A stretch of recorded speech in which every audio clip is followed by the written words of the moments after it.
ఎత్తండి. మరి వాక్యం చెప్పడానికి దైవజనుడు వస్తున్నాడు, ఆయన కూడా ఒక అసిస్టెంట్ వస్తాడు, ఆయనకి భోజనం పెట్టాలి. మనందరూ కలిసి రేపు మరి ఏం చేస్తారో ఏంటో నాకేం తెలియదు, మామూలుగా వచ్చి వెళ్ళిపోతారో ఏంటో మీ ఇష్టం. మరి ఆయనకి ఏమైనా పెడతారా, ఎవరన్నా వస్తారా, ఎవరన్నా ముందుకు వస్తారా అని చూస్తున్నాను. ఎవరన్నా అయ్యా వాళ్ళిద్దరే కదా మేము పెడతాం అన్న వాళ్ళు ఎవరు ఉన్నారా అని మీరు పేర్లు ఇవ్వాలి. మీకు దేవుని సేవకుడికి పెడితే అది దీవెన. వాళ్ళు మాంసం కూరలు ఏమి అడగరు. వచ్చి అయినా బ్రాహ్మిన్స్, నువ్వు ఎగ్గ అయ్యి పెడితే పని అవదు. మామూలుగా ఏదో కూరగాయలు ఇట్టినా పప్పుచారు వేసినా శుభ్రంగా తినేసి వెళ్ళిపోతాడు. పాపం వద్దండ, అంత ప్రేమ కలిగినటువంటి వారు. కాబట్టి మీరు దాతృత్వాన్ని వహించాలి, దాతృత్వం కలిగి ఉండాలి. దేవుని మాటలు చెప్పేవారిని మనం ప్రేమించాలి.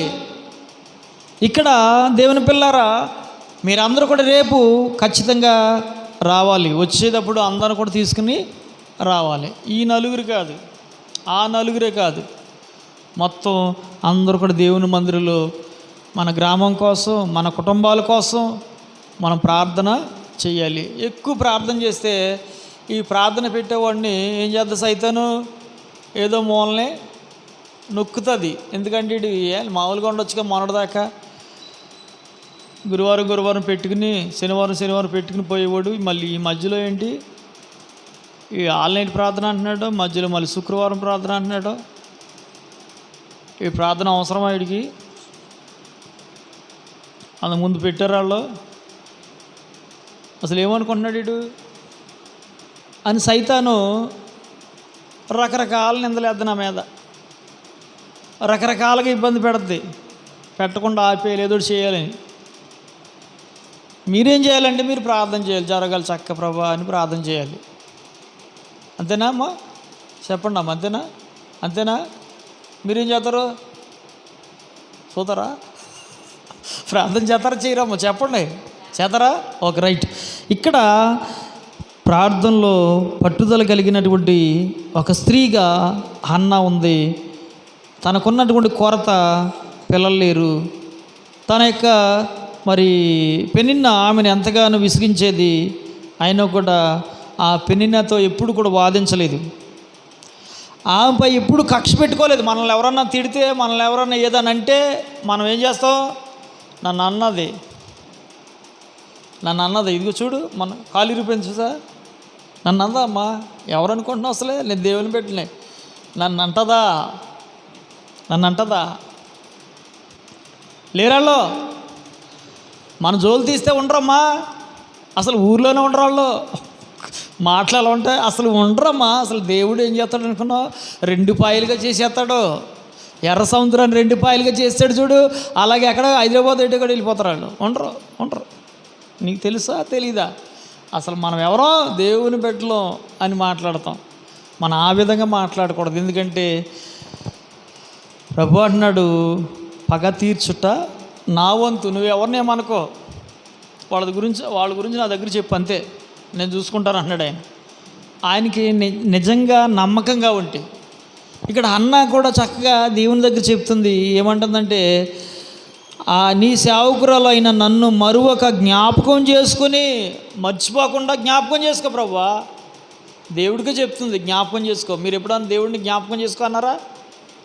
అన్న అంటుంది, జ్ఞాపకం చేసుకుని నీ సేవకురాలైన నాకు మగపిల్లలను దయచేసిన ఎడలా, నాకు కొడుకుని దయచేసిన ఎడలా, ఆడపిల్ల కాదు, నాకు ఎవరొకరు పిల్లల్ని ఇచ్చే ప్రభా, నాకు సంతాని ప్రభా, వీళ్ళు బాధ భరించలేదు ప్రభా, ఈ మాట్లాడలా, నాకు ఖచ్చితంగా మగపిల్లడు కావాలి. నువ్వేది అడిగితే అది స్పష్టంగా అడగాలి దేవుణ్ణి.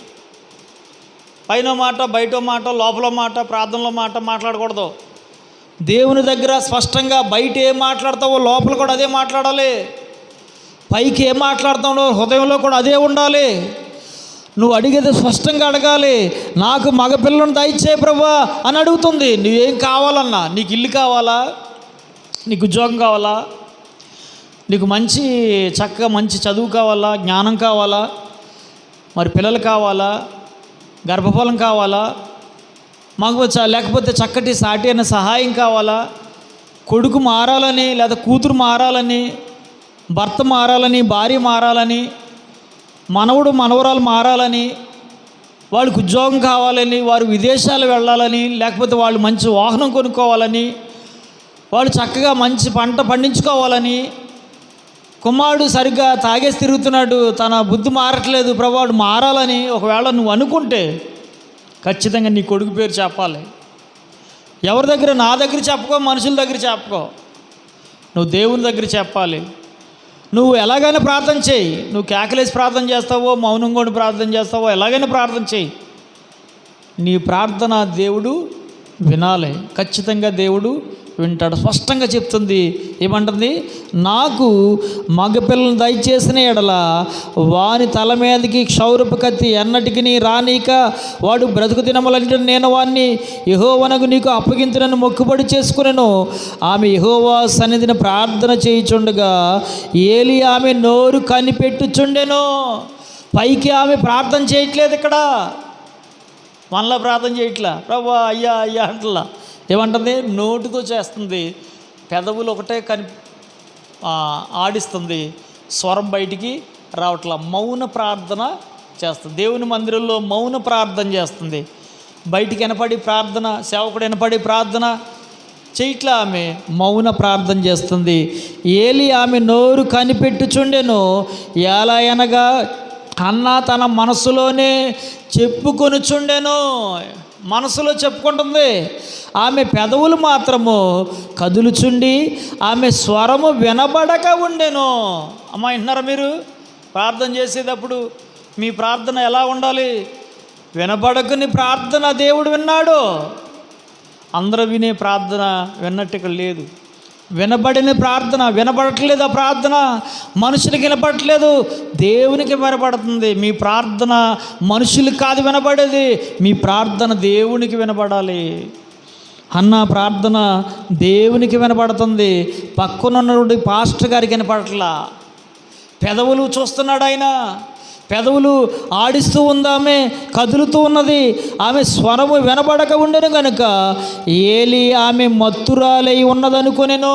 ఆమె మరి ద్రాక్షారసం తాగిందేమో, మత్తుగా ఉన్న ఏదో మాట్లాడుకుంటుంది అనుకుంటాడు ఆయన కూడా పొరపాడుతున్నాడు అంట. ఎంతవరకు నీవు మత్తురాలై ఉందువు అన్నాడు. మళ్ళీ ఎంతవరకు ఉంటావమ్మా మత్తురాలుగా? నేను తాగానా అని దెబ్బలు అట్లా ఏం మాట్లాడదు పాస్టర్ గారు? నేను తాగిపోద్దు దాన్ని కనిపిస్తున్నానా? నేను ఎంత ప్రార్థన పరులను తెలుసా? నువ్వు అంత మాట అంటావా? రా, అసలు నువ్వు పంచాయతీ పెడతావు, అది ఇది అంత క్షమాపణ చెప్పాలి, అది ఇది నీలాగా అంటలా అంటున్నాడు ఆయన. ఏమంటున్నాడు? ఎంతవరకు ఏలి ఆమె మత్తురాలి ఉన్నదనుకుని ఎంతవరకు నువ్వు మత్తురాలి ఉందువు? నీవు ద్రాక్షారసమును నీ యొద్ద నుండి తీసివేయమని చెప్పగా హన్నా అది కాదు, నా ఏలినవాడా, నేను మనోదుఖము గలదాన్నై ఉన్నాను, నేను బాధలో ఉన్నాను పాస్టర్ గారు. ఓ నా ఏలినవాడా, నేను చాలా బాధలో ఉన్నాను, నేను ఈ శ్రమను భరించలేకపోతున్నాను. ఇదిగో నా పక్కన ఉన్నటువంటి పెనిన్న నన్ను బాధపరుస్తుంది, నా కోపం వచ్చేలా చేస్తుంది, నేను మరి గృహంలో ఉండలేకపోతున్నాను, ఏం చేయాలో అర్థం కావట్లేదు, నేను మనోదుఖంతో ఉన్నాను, నేను దేవునికి ప్రార్థన చేస్తున్నానని చెప్తుందంట. అప్పుడు అంటున్నాడు ఆయన, చదవమ్మా. నేను ద్రాక్షారసమైనను మద్యమునైనను పానము చేయలేదు, నేను తాగలేదయ్యా, నేను ద్రాక్షారసమైన మద్యమైన తాగలేదు, కానీ నా ఆత్మను యెహోవా సన్నిధిన కుమ్మరించుకుంటున్నాను. నేను దేవునికి నా ఆత్మను కుమ్మరించుకుంటున్నాను. నా ఆత్మ దేవునితో మాట్లాడుతాను. ప్రార్థన అంటే నీ ఆత్మ దేవుని దగ్గర కుమ్మరించుకోవాలి. నువ్వు ఉన్నది ఉన్నట్టు దేవుని దగ్గర చెప్పాలి. నువ్వు తప్పు చేసావా, నువ్వు రైట్ చేసావా, నువ్వు ఏ పొరపాటు చేసావో నువ్వు దేవుని దగ్గర చెప్పాలి. ఆత్మను కుమ్మరించుకునిచున్నాను అని కోరుచున్నాను అంటుంది. నీ సేవకురాలు అయిన నన్ను పనికి మాలిన దానిగా ఎంచవద్దు. ఇంకో మాట అంటుంది, నన్ను పనికి మాలిన దానిలోకి చూడొద్దయా పాస్టర్ గారు, నేను చెడ్డదాన్ని కాదు, అత్యంతమైన కోపకారణమును బట్టి బహుగా నిట్టూర్పులు విడుచుచు నాలో నేను దీన్ని చెప్పుకొని చుంటిని. నేను ఎంతో కోపం వచ్చేది నాకు, నేను చాలా బాధలో ఉన్నాను. అందుకేనయ్యా నాలో నేను చెప్పుకున్నాను. నువ్వు చూసేనేమో నేనేదో తాగిననుకు నువ్వు పొరపడుతున్నావు పాస్టర్ గారు. నేను చెడ్డదాన్ని కాదయ్యా, నేను దేవుని దగ్గర చెప్పుకున్నాను, నా ఆత్మను కుమ్మరిస్తున్నాను, నా బాధ అంతా ఆయనకి చెప్పుకున్నాను అని ఆమె చెప్తుందా. తర్వాత అంతటా అక్కడ పాస్టర్ గారు అంటున్నాడు, ఏలి నీవు క్షేమముగా వెళ్ళము. ఎప్పుడైతే ఆ మాట చెప్పిందో ఆయన అన్నాడు, దైవజనుడు, నువ్వు క్షేమంగా వెళ్ళము, ఇశ్రాయేలు దేవునితో నువ్వు చేసుకున్న మనవిని ఏమన్నాడు ఇక్కడ?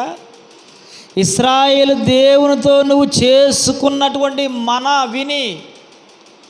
నువ్వు చేసే ఆ విజ్ఞాపన, నువ్వు మొరపెట్టుకున్నది ఆయన విని ఆయన దయచేయును కాకని ఆమెతో చెప్పగా, ఆమె అతనితో, నీ సేవకురాలైన నేను నీ దృష్టికి కృపనందుదును గాక నేను. తర్వాత ఆ స్త్రీ తన దారిన వెళ్ళిపోయి భోజనం చేయించు నాటి నుండి దుఃఖముఖుగా నుండుట మానెను. దేవుని సన్నిధిలోకి వచ్చిన తర్వాత దుఃఖాన్ని తీసేసాడు. ఎందుకంటే దేవుని మీద ఆమె విశ్వాసం పెట్టుకుంది. దేవుని సన్నిధికి వచ్చిన తర్వాత, దేవునితో చెప్పేసిన తర్వాత ఇంకా దుఃఖపడకూడదు. మనం వచ్చేదాకా దుఃఖపడతారు కొంతమంది. దేవునికి ఒకసారి చెప్పుకున్న తర్వాత నీ ప్రార్థన వినేస్తాడు. నువ్వు నమ్మకం పెట్టుకోవాలి. ఎన్నిసార్లు వింటాడు ఆయన చెవిటాడా? అయ్యా ఈయనయ్యా నువ్వు వినలేదేమో, ఎక్కడున్నావో ప్రభా, కాదు. ఆయనకి సూటిగా స్పష్టంగా నువ్వు చెప్పేయాలి. నువ్వు ఉన్నది వాస్తవం చెప్పాలి. నీ బాధంతా ఆయనకి చెప్పుకోవాలి. ఒకసారి చెప్తే ఆయన ఖచ్చితంగా నీకు చేసే దేవుడు ఆయన. నువ్వు ఆయన దగ్గర నీ మనవులన్నీ కూడా చెప్తే ఆయన వినే దేవుడు ఆయన ఖచ్చితంగా నీ మాట నా మాట వింటాడు. ఆయన ఎక్కడ వింటాడో ఆయన సన్నిధికి రావాలి. ఆయన సన్నిధిలో నువ్వు మొర్ర పెట్టాలి. ఆయన సన్నిధిలో నువ్వు ఏడుస్తూ రోధిస్తూ ప్రార్థన చేయాలి. ఇది నేర్చుకోవాలి. మనం అందరం ప్రభు సన్నిధికి వచ్చి మన బాధ ఏంటో దేవుని దగ్గర చెప్పాలి. దేవునికి నువ్వు నచ్చాలంటే నువ్వు ఆయన దగ్గర ఏడవాలి. నచ్చాలంటే ఆయన సన్నిధిలో నువ్వు కనిపడాలి. నచ్చాలంటే నువ్వు ఆయన సన్నిధిలో నిలబడి ప్రార్థన చేసేవారుగా, మోకరించి ప్రార్థన చేసేవారుగా, నేను కూడా మన దుఃఖాన్ని ఆయన దగ్గర మరి చక్కగా ఆయనకి మన మాటలు ఆయన ఒప్పుకునేలాగా మనం చేయాలి. ఆయన మనసును కరిగించాలి. కొవ్వొత్తు ఉంటుంది, కొవ్వొత్తు చక్కగా అది వెలిగిస్తూ కరిగిపోతుంది. నువ్వు కూడా వచ్చి ఆయన్ని కరిగించాలి. ఆయన హృదయాన్ని నీ వైపుకు తిప్పాలి. ఎప్పుడైతే నువ్వు తిప్పుతావో ఖచ్చితంగా దేవుడు నీ యొక్క మాటను, నీ యొక్క ప్రార్థనను అంగీకరిస్తాడు. ఆమె అడిగింది, అన్న ఎవరిని అడిగింది? మగపిల్లని దయచేయండి. దేవుడు ఒక రోజున ఆయన జ్ఞాపకం చేసుకుని మగపిల్లని ఇచ్చాడు. ఆయన పేరేంటిందా? సమూయేలు. ఎవరతను? న్యాయాధిపతి. ఎవరతను? ప్రవక్త. ఆ సమూయేలు చూసి అందరూ ఆ పక్కనున్న వాళ్ళు, ఆ ఇరుగు పొరుగు వాళ్ళు అన్నారు. ఏమన్నారు తెలుసా? అబ్బా మీ కొడుకు లాంటి కొడుకే అమ్మ, బంగారం అమ్మ మీ కొడుకు. మా పిల్లలు లేరమ్మా, ఎంత మంచోడు, ఎంత ప్రార్థనాపరుడో, ఎంత చక్కగా ఉన్నాడో, ఎంత ప్రార్థనకు వెళుతున్నాడో, ఎంత దేవుని మందిరంలో ఉన్నాడో, చక్కగా దైవజనుడి పక్కన ఉండి ఆ దీపాలు వెలిగిస్తున్నాడో, మందిరంలో అన్ని శుభ్రపడుతున్నాడు, ఆ దైవజనుడికి ఏం కావాలో కూడా తిరుగుతున్నాడు. మీ పిల్లలకు మా పిల్లలు లేరమ్మా, ఇలా చర్చికి వెళ్ళరా అంటే వెళ్ళరా, వాళ్ళు ప్రార్థనకి వెళ్ళరా అంటే అటు క్రికెట్ ఆడుకుంటాడు, సమాధులు ఆడుకుంటాడు, ఇటురా అంటే అటు వెళ్తాడు, అటురా అంటే ఇటు వెళ్తాడు. మా పిల్లలు లేరమ్మా, మీ పిల్లవాడు బంగారం అమ్మ, అలాంటి పిల్లవాడు ఉంటే మాకు కూడా బాగుండమ్మా అని అనేక మంది ఏం చేస్తున్నట్ట మెచ్చుకున్నారు. అలాంటి పిల్లలుగా మన పిల్లలు ఉన్నాడు. దేవుడి మాటలు దీవించి ఆశీర్వదించిన గాక. ఆమేన్.